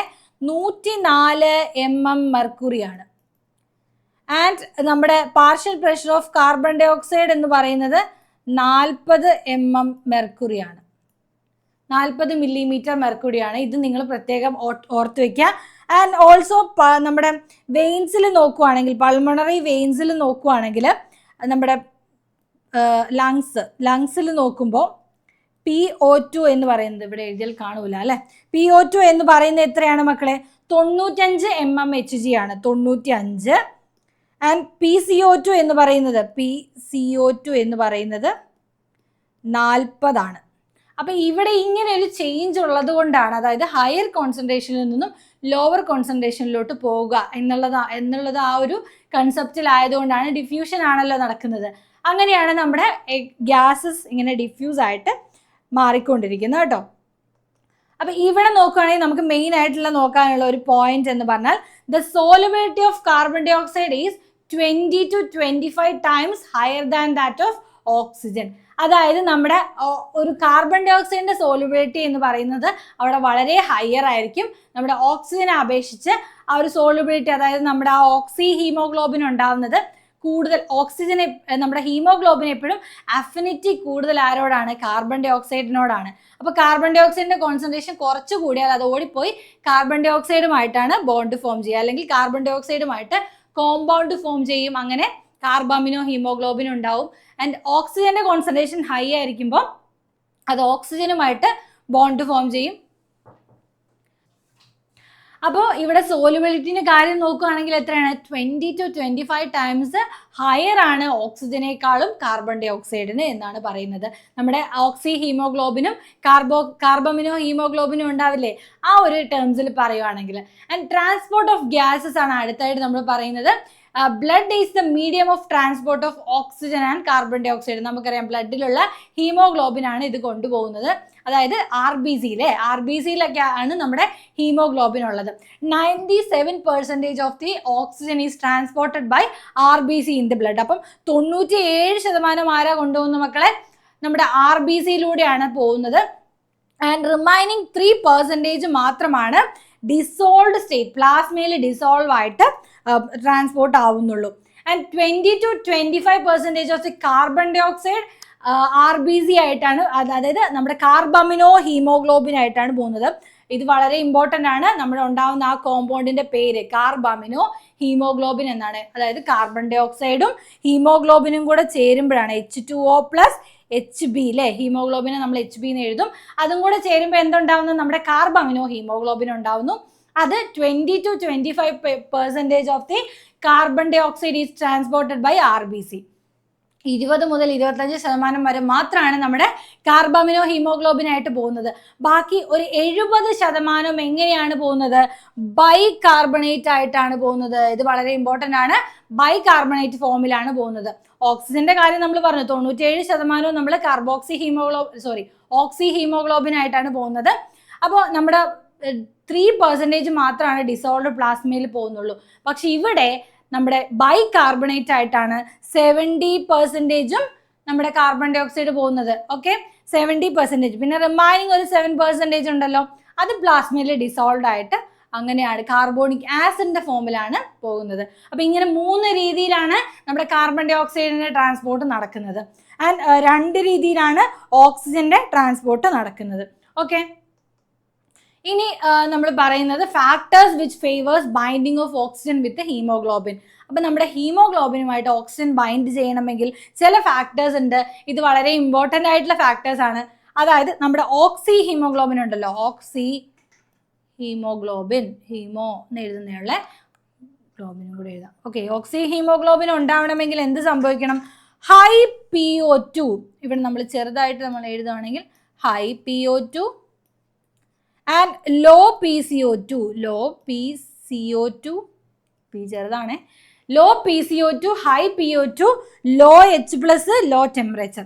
അപ്പോൾ ഇവിടെ ഹൈ O2 മാത്രം ഹൈ, ബാക്കി എല്ലാം ലോ ഉള്ള കണ്ടീഷനിലാണ് നമ്മുടെ ഓക്സി ഹീമോഗ്ലോബിൻ ആയിട്ട് മാറുന്നത്. അതായത് ഓക്സിജൻ ഹീമോഗ്ലോബിനുമായിട്ട് ബൈൻഡ് ചെയ്തിട്ട് ഓക്സി ഹീമോഗ്ലോബിൻ ആയിട്ട് മാറുന്നത്. അപ്പോൾ മക്കൾ പ്രത്യേകം ശ്രദ്ധിക്കുക, ഏതെങ്കിലും ഒന്ന് ഓർത്ത് വയ്ക്കുക, അപ്പോൾ നിങ്ങൾക്ക് കൺഫ്യൂഷൻ വരില്ല. ഓക്സി ഹീമോഗ്ലോബിൻ ഉണ്ടാകുന്നത് എങ്ങനെയാണെന്ന് ഓർത്തി വെച്ചാൽ നിങ്ങൾക്ക് കാർബമിനോ ഹീമോഗ്ലോബിൻ ഉണ്ടാകുന്നതും ഓർക്കാൻ പറ്റും. കാരണം എന്താണ്, ഇതിന്റെ നേരെ ഓപ്പോസിറ്റ് ആണ് അവിടെ ഉണ്ടാവുന്നത്. അപ്പൊ ഇത് രണ്ടും കൂടെ പഠിക്കാൻ പോകുമ്പോൾ കൺഫ്യൂഷൻ ആവും. അപ്പൊ ഫസ്റ്റ് എന്താണ്, ഹൈ PO2 ഉണ്ടാവണം, പിന്നെ ലോ PCO2 ഉണ്ടാവണം, ലോ H+ കോൺസെൻട്രേഷൻ ഉണ്ടാവണം, ലോ ടെമ്പറേച്ചർ ഉണ്ടാവണം. അപ്പൊ 3 കാര്യങ്ങൾ ലോയും നമ്മുടെ ഓക്സിജന്റെ അളവ് മാത്രം കൂടുതലായിട്ട് നിൽക്കുമ്പോഴാണ് നമ്മുടെ ഓക്സി ഹീമോഗ്ലോബിൻ ഉണ്ടാവുന്നത്. ആൻഡ് അടുത്തത് release of oxygen in tissues ആണ്. അപ്പൊ നമ്മുടെ ടിഷ്യൂസിന് എങ്ങനെ വരണം, ഓക്സിജൻ കൊടുക്കണമെങ്കിൽ അവിടുത്തെ ടിഷ്യൂസിന് അകത്തുള്ള നമ്മുടെ PO2 കുറവായിരിക്കണം ആൻഡ് ബ്ലഡ് കാപ്പിലറീസിലെ PO2 കൂടുതലായിരിക്കണം അല്ലേ. അപ്പൊ ബാക്കിയുള്ള കാര്യങ്ങളെല്ലാം അവിടെ ഹൈ ആയിരിക്കണം. അതായത് ടിഷ്യൂസിൽ കാർബൺ ഡൈ ഓക്സൈഡിന്റെ കോൺസെൻട്രേഷൻ ഹൈ ആയിരിക്കണം, ടെമ്പറേച്ചർ ഹൈ ആയിരിക്കണം, അതുപോലെ തന്നെ H+ അയോൺസിന്റെ കോൺസെൻട്രേഷൻ ഹൈ ആയിരിക്കണം. ഇത്രയും കാര്യങ്ങൾ ഉണ്ടെങ്കിലാണ് നമുക്ക് ഓക്സിജൻ അങ്ങോട്ടേക്ക് കൊടുക്കാനായിട്ട് പറ്റുള്ളൂ. അതായത് ലോവർ കോൺസെൻട്രേഷൻ നിന്നും ഹയർ കോൺസെൻട്രേഷനിലോട്ടാണ് പോകുന്നത്. And factors which favours dissociation of oxygen from oxy haemoglobin are. അതായത് നമ്മുടെ ഇപ്പം ഓക്സി ഹീമോഗ്ലോബിൻ ഉണ്ടായി, ആ ഓക്സി ഹീമോഗ്ലോബിൻ നമ്മുടെ സെൽസിലോട്ട് കൊടുക്കണമെങ്കിൽ ഈ ഓക്സിജനെയും ഹീമോഗ്ലോബിനെയും സെപ്പറേറ്റ് ചെയ്യണം. അതായത് ഫസ്റ്റ് ഈ ഒരു സ്റ്റെപ്പിനകത്ത് നമ്മൾ കണ്ടത് എന്താണ്, O2 + HB അല്ലേ. O2 HB കൂടെ ചേർന്നിട്ട് എന്തായി, ഓക്സി ഹീമോഗ്ലോബിൻ ഉണ്ടായി. ഇനി അടുത്തൊരു സ്റ്റെപ്പിൽ ഈ ഓക്സി ഹീമോഗ്ലോബിനെ രണ്ടായിട്ട് സ്പ്ലിറ്റ് ചെയ്ത് ഓക്സിജൻ വേറെ ഹീമോഗ്ലോബിൻ വേറെ ഇങ്ങനെ ആക്കണ്ടേ. ഇങ്ങനെ ആക്കിയാലല്ലേ ഓക്സിജനെ മാത്രം എടുത്ത് നമുക്ക് ടിഷ്യൂസിലേക്ക് കൊടുക്കാനായിട്ട് പറ്റുള്ളൂ. അങ്ങനെ കൊടുക്കണമെങ്കിൽ എന്തൊക്കെ വേണം, ലോ PO2 വേണം, ഹൈ PCO2 വേണം, ഹൈ H+ കോൺസെൻട്രേഷൻ വേണം, ഹൈ ടെമ്പറേച്ചർ വേണം. അതായത് ഇപ്പൊ നേരത്തെ ഇത് രണ്ടും ഉണ്ടാവാനുള്ള, അതായത് ഇത് രണ്ടും കൂടെ ഫോം ചെയ്യാനുള്ള അതിന്റെ നേരെ ഓപ്പോസിറ്റ് കാര്യങ്ങളാണ് നമുക്ക് ഇത് ഡിസോസിയേറ്റ് ചെയ്യാൻ വേണ്ടിയിട്ട് വേണ്ടത്. ഓക്കെ അല്ലേ. അപ്പൊ നമുക്ക് ഓക്സിജൻ ഡിസോസിയേഷൻ കർവ് എന്ന് പറയുന്ന സംഭവത്തിലേക്ക് നോക്കാം. എന്താണ് ഓക്സിജൻ ഡിസോസിയേഷൻ കർവ് എന്ന് വെച്ചാൽ, അതൊരു സിഗ്മോയിഡ് ഷേപ്പുള്ള കർവാണ്. ഷേപ്പുള്ള കർവാണ്. And obtained when the percentage of saturation of haemoglobin with O2. Saturation of haemoglobin of O2 എന്ന് പറയുന്നത് നമ്മുടെ എക്സ് ആക്സിസിലും and plotted against the PO2 എന്നുള്ളതുമായിട്ട് നമ്മൾ പ്ലോട്ട് ചെയ്യും. അതായത് Y ആക്സിസിൽ നമ്മുടെ ഇതാണ് നമ്മുടെ ഇതെന്ന് പറയുന്നത്. ഇതിനകത്ത് നമുക്ക് എന്താണ് വരുന്നത്, saturation of haemoglobin of oxygen എന്ന് പറയുന്നത് നമുക്ക് Y ആക്സിസിലും, അതുപോലെ തന്നെ പാർഷ്യൽ പ്രഷർ ഓഫ് ഓക്സിജൻ എന്ന് പറയുന്നത് നമ്മുടെ എക്സ് ആക്സിസിലും കൊടുത്തിട്ടുണ്ടെങ്കിൽ നമുക്ക് അവിടെ ഒരു സിഗ്മോയിഡ് കർവ് കിട്ടും. അപ്പൊ ഈ സിഗ്മോയിഡ് കർവിന്റെ അർത്ഥം എന്ന് പറഞ്ഞാൽ എന്താണ്, നമ്മുടെ ടിഷ്യൂസിൽ വരുമ്പം PO2 വളരെ കുറവാണ് അല്ലേ. ടിഷ്യൂസിനകത്ത് വരുമ്പോൾ PO2 കുറവാണ്, PCO2 അവിടെ കൂടുതലാണ്, ആൻഡ് H+ കോൺസെൻട്രേഷൻ എല്ലാം കൂടുതലാണ്.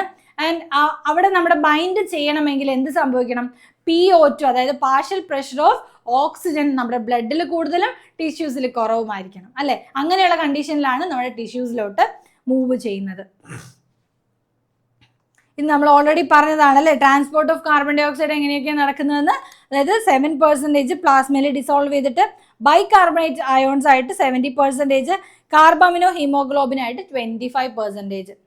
ഓക്കെ, കാര്യങ്ങളൊക്കെയാണ് പറയുന്നത്. ആൻഡ് നമുക്ക് റെഗുലേഷൻ ഓഫ് റെസ്പിറേഷനിലോട്ട് വരാം. അതായത് നമ്മുടെ റെസ്പിറേഷൻ പല രീതിയിലും നമുക്ക് റെഗുലേറ്റ് ചെയ്യാൻ പറ്റും. ആൻഡ് ഇത് കൺട്രോൾ ചെയ്യുന്ന എന്താണ്, നമ്മുടെ നെർവസ് സിസ്റ്റമാണ്. അല്ലെങ്കിൽ നമ്മുടെ ബ്രെയിനും സ്പൈനൽ കോഡ് എല്ലാം കൂടെ ചേരുന്നതല്ലേ നെർവസ് സിസ്റ്റം എന്ന് പറയുന്നത്. അപ്പോൾ ഇതെല്ലാം കൂടെ ചേരുന്ന ആൾക്കാരാണ് നമുക്ക്. അതിന് കുറച്ച് സെന്ററുകളുണ്ട്.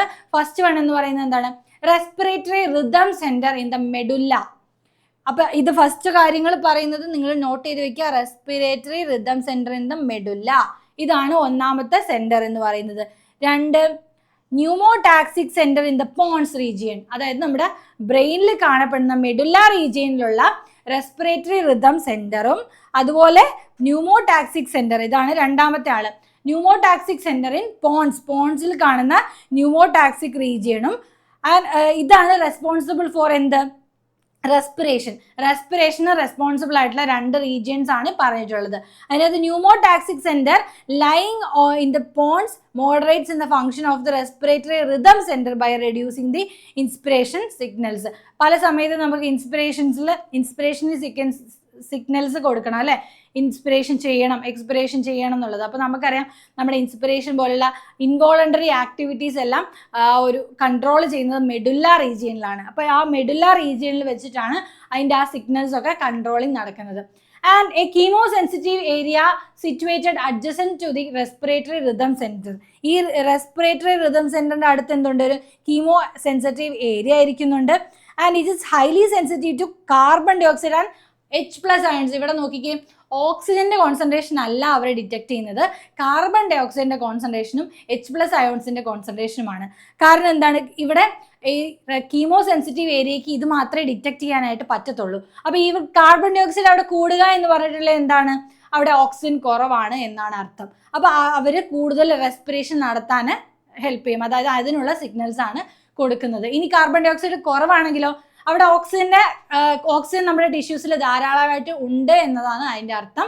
അപ്പോൾ എന്ത് ചെയ്യും, ആ ഒരു എക്സ്പിറേഷൻ അല്ലെങ്കിൽ ആ ഒരു റെസ്പിറേഷനെ അതിനനുസരിച്ച് റെഗുലേറ്റ് ചെയ്യാനായിട്ട് നമ്മുടെ കീമോ സെൻസിറ്റീവ് ഏരിയ അതിന് വേണ്ടിയിട്ട് ആ ഒരു പ്രധാന പങ്ക് വഹിക്കുന്നുണ്ട്. And also increase in the substances can activate this center, which in turn can signal the respiratory rhythm center to change the rate of breathing by which substance can be eliminated. ഏത് substance ആണോ കൂടുതൽ eliminated ആവേണ്ടത് എന്നുള്ളതിനനുസരിച്ച് നമുക്ക് ആ ഒരു respiration അല്ലെങ്കിൽ ബ്രീത്തിങ്ങിൽ changes കൊണ്ടുവരാനായിട്ട് ഈ നമ്മുടെ ബ്രെയിനിലുള്ള സെൽസിന് പറ്റും. ആൻഡ് ഇവിടെ നമ്മൾ ലാസ്റ്റായിട്ട് വരുന്നത് ഇതിൻ്റെ ഡിസോർഡേഴ്സിലേക്കാണ്. അതായത് ഡിസോർഡേഴ്സ് ലൈക്ക് എംഫസിമ, നമ്മൾ ലങ് ഡിസോർഡേഴ്സ്, ക്യാൻസർ, എംഫിസിമ എന്നൊക്കെ പറഞ്ഞാൽ നമ്മൾ നമ്മുടെ മൂവിയൊക്കെ സ്റ്റാർട്ട് ചെയ്യുന്നതിന് മുമ്പ് നമ്മൾ കേൾക്കുന്നുണ്ട് അല്ലേ. അപ്പോൾ അങ്ങനെ കുറേ ഡിസീസസ് ഉണ്ട് നമ്മുടെ റെസ്പിറേറ്ററി സിസ്റ്റത്തിനെ അഫക്റ്റ് ചെയ്യുന്നത്. അപ്പോൾ അതിനകത്ത് ഫസ്റ്റ് ആണ് എന്താണ്, നമ്മുടെ ആസ്മ അല്ലേ. നമ്മൾ ഈ പഫൊക്കെ എടുക്കുന്നത് കണ്ടിട്ടില്ലേ. അപ്പോൾ ആസ്മയുള്ളവരിങ്ങനെ കുറേ ഇങ്ങനെ സ്റ്റീറോയിഡ്സും കാര്യങ്ങളൊക്കെ എടുക്കുന്നുണ്ടാവും. അപ്പോൾ ആസ്മ എന്ന് പറയുന്നത് എന്താണ്, ഒരു റെസ്പിറേറ്ററി ഡിസീസ് ആണ് അല്ലേ. It is A difficulty in breathing causing wheezing due to inflammation of bronchi and bronchioles. ഇവിടെ നമ്മൾ ഇമ്പോർട്ടൻ്റ് ആയിട്ട് നോക്കേണ്ടത് inflammation of bronchi and bronchioles, wheezing, ഈ കാര്യങ്ങളാണ് ഇവിടെ ആസ്മയിൽ പ്രധാനമായിട്ടും വരുന്നത് കേട്ടോ. അപ്പോൾ ഇവിടെ വരുന്ന ഒരു ഡിഫിക്കൽട്ടി എന്ന് പറയുന്നത് എന്താണ്, ബ്രീത്തിങ് ഡിഫിക്കൽട്ടിയാണ്. അത് എന്തുകൊണ്ടാണ് വരുന്നത്, inflammation of bronchi and bronchioles. അപ്പോൾ നിങ്ങൾക്ക് ഈ ആസ്മ എന്ന് പറഞ്ഞ് തരാതെ വിച്ച് ഡിസീസ് അല്ലെങ്കിൽ ഈ ഏത് ഡിസീസാണ്, ഐഡൻറ്റിഫൈ ദ ഡിസീസ് എന്ന് പറഞ്ഞിട്ട് ഇത് wheezing, inflammation of bronchi and bronchioles എന്ന് പറഞ്ഞാൽ മക്കൾ എന്ത് എഴുതണം, ആസ്മയാണ് എഴുതേണ്ടത്. ആൻഡ് സെക്കൻഡ് എംഫിസിമ എന്ന് പറയുന്ന ഒരു ക്രോണിക് ഡിസോർഡർ ആണ്. അതായത് വന്നു കഴിഞ്ഞാൽ മാറാൻ പറ്റാത്ത ഡിസോർഡർ ആണ്, മാറ്റാൻ പറ്റാത്ത ഡിസോർഡർ ആണ്. Which alveolar walls are damaged. അവിടെ എന്താ സംഭവിക്കുന്നത്, ആൽവിയോളർ ആ ഒരു വോൾസിലെ നമ്മുടെ ആൽവിയോളേൻ്റെ വോൾസ് ഡാമേജ് ആയി പോവും. അതുകൊണ്ട് തന്നെ നമ്മുടെ റെസ്പിറേറ്ററി സർഫസ് ഡിക്രീസ് ആവും. ഇതാണ് ഇവിടെ സംഭവിക്കുന്നത്. ആൻഡ് ഇതിൻ്റെ കോസ് എന്ന് പറഞ്ഞാൽ എന്താണ് മക്കളെ, സിഗരറ്റ് സ്മോക്കിംഗ് ആണ് ഇതിൻ്റെ മേജർ കോസ് എന്ന് പറയുന്നത്. അപ്പോൾ ഇവിടെ നമ്മുടെ ആൽവിയോളാർ വോൾസ് ഡാമേജ് ആവുക എന്ന് പറഞ്ഞാൽ ആ ഡിസീസാണ് നമ്മുടെ എംഫിസിമ എന്ന് പറയുന്ന ഡിസീസ്. ഇനി അടുത്തതായിട്ട് വരുന്നത് നമ്മുടെ ഒക്യുപ്പേഷണൽ റെസ്പിറേറ്ററി ഡിസോർഡേഴ്സ് ആണ്. അപ്പോൾ ഇതിനകത്ത് തന്നെ നമുക്ക് മനസ്സിലാവും ഒക്യുപ്പേഷണൽ അല്ലേ. അപ്പം നമ്മുടെ ഒരു ജോലിയുമായി ബന്ധപ്പെട്ടിട്ടുള്ള ഡിസോർഡേഴ്സ് ആണ്. അപ്പോൾ അതിനകത്ത് വരുന്ന എന്താണ്, നമ്മുടെ cotton mills, flour mills, stone crushers, asbestos industry, നമ്മുടെ ആസ്പെറ്റോസിസ് എന്ന് പറയുന്ന അസുഖം. അപ്പോൾ ഇങ്ങനെയുള്ള ഒരു സ്ഥലങ്ങളിൽ മൈൻസിലൊക്കെ, പ്രത്യേകിച്ച് കോൾ മൈൻസിലൊക്കെ ഉള്ളവർക്ക് ഒത്തിരി റെസ്പിറേറ്ററി ഡിസോർഡേഴ്സ് വരും. അപ്പോൾ ഇതിനെയാണ് നമ്മൾ ഒക്യുപ്പേഷണൽ റെസ്പിറേറ്ററി ഡിസോർഡേഴ്സ് എന്ന് പറയുന്നത്. such substances cannot be expelled out beyond a certain limit.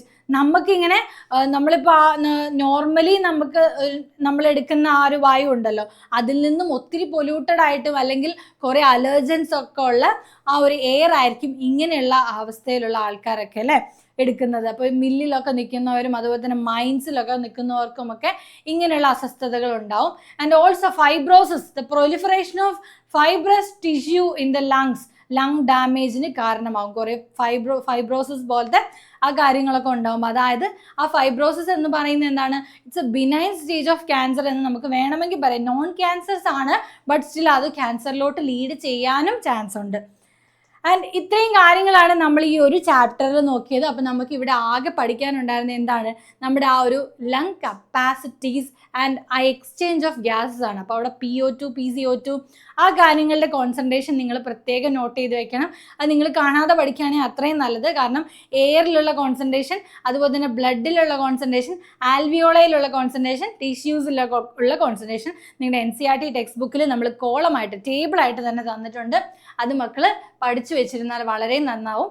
And also നമ്മുടെ ആ ഒരു എക്സ്ചേഞ്ച് എന്ന് പറയുന്ന ടെക്നോളജി അല്ലേ, എക്സ്ചേഞ്ച് എന്ന് പറയുന്ന പ്രോസസ്സ് അത് എവിടെയൊക്കെ നടക്കുന്നതാണ്, ആൽവിയോളായാലും പിന്നെ നമ്മുടെ ബ്ലഡ് കാപ്പിലറീസും തമ്മിലും, അതുപോലെ തന്നെ ബ്ലഡ് കാപ്പിലറീസും ടിഷ്യൂസും തമ്മിലുള്ള ആ ഒരു എക്സ്ചേഞ്ച് എന്ന് പറയുന്നതുമാണ് ഈ ഒരു ചാപ്റ്ററിനകത്ത് വരുന്നത്.